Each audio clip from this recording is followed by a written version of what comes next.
Pas de contradiction dans la Bible.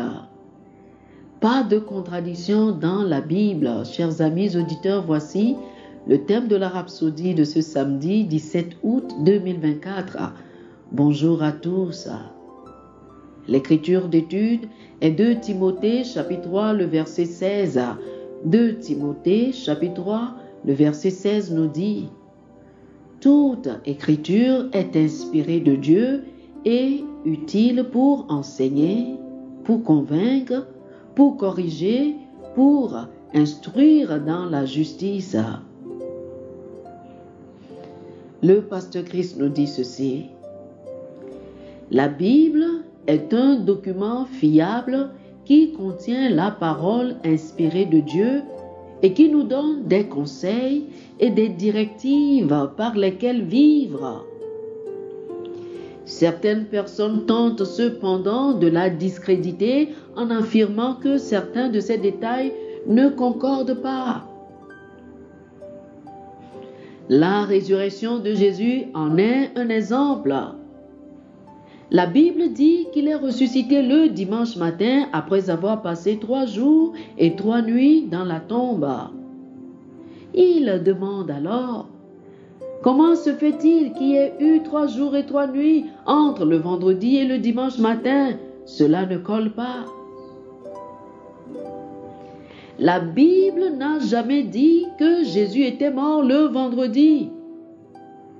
Certains religieux ont supposé que c'était le cas parce qu'ils avaient lu dans la Bible que Jésus était mort la veille du sabbat et qu'ils savaient que le samedi était le sabbat. Ce qu'ils ne savaient pas, c'est que le sabbat auquel la Bible faisait référence n'était pas le sabbat hebdomadaire, mais le sabbat de la Pâque. Ce sabbat pascal était un événement spécial qui avait lieu chaque année le 14e jour du mois de Nissan. Il n'était donc pas fixé à un jour particulier de la semaine. C'est exactement comme Noël qui a lieu le 25 décembre pour la plupart des gens, mais le 25 décembre ne tombe pas un lundi tous les ans. Cette année-là, le 14e jour de Nissan tombait un jeudi. Jésus a donc été crucifié un mercredi, la veille du sabbat de la Pâque. Les évangiles de Matthieu, Marc et Luc ne mentionnent pas qu'il s'agissait du sabbat de la Pâque, mais Jean le dit clairement.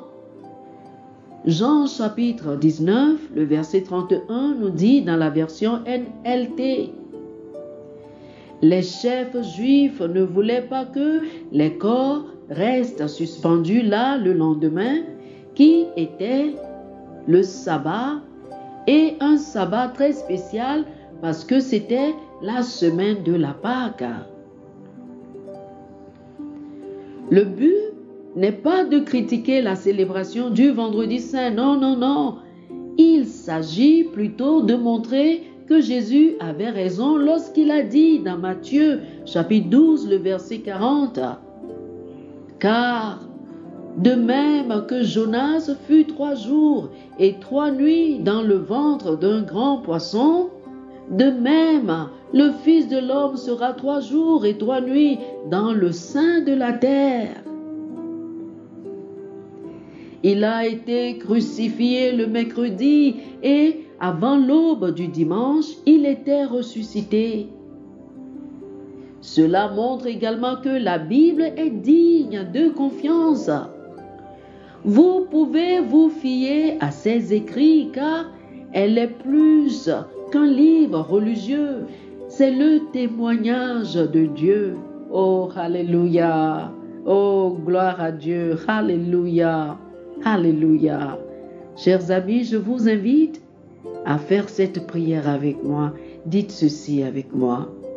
Cher Père, ta parole est digne de confiance et elle est vraie. Elle est une lampe à mes pieds et une lumière sur mon sentier.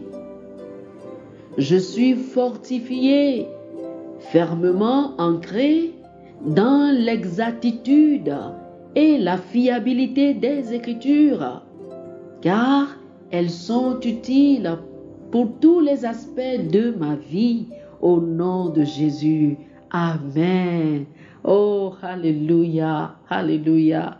Chers amis, pour une étude approfondie sur ce sujet, je vous invite à lire le psaume chapitre 33, le verset 4, le psaume chapitre 119, le verset 160, Romains chapitre 3, les versets 3 et 4, et Hébreux chapitre 4, le verset 12. Psaume chapitre 33, le verset 4, Psaume chapitre 119, le verset 160, Romains chapitre 3, les versets 3 et 4, et Hébreux chapitre 4, le verset 12. Que le Seigneur vous bénisse. Amen. Amen. Chers amis auditeurs, nous espérons que vous avez été bénis par ce dévotionnel. Nous vous invitons à faire de Jésus-Christ le Seigneur de votre vie. Si vous voulez recevoir le Seigneur Jésus comme le Seigneur et le Maître de votre vie, faites cette prière avec moi. Dites ceci après moi, s'il vous plaît.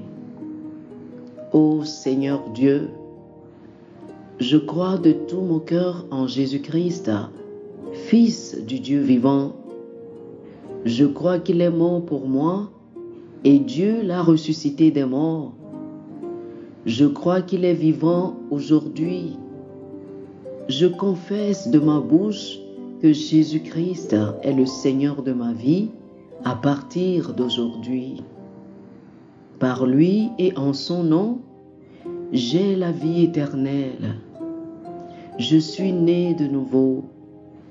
Merci Seigneur d'avoir sauvé mon âme. Je suis désormais un enfant de Dieu.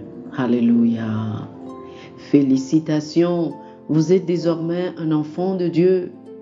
Pour recevoir plus d'informations sur comment vous pouvez grandir en tant que chrétien et pour avoir une copie physique et une copie électronique de la Rhapsodie des réalités, appelez-nous sur le plus 228 91 74 69 79 plus 228 91 74 69 79. Que le Seigneur vous bénisse abondamment. Amen.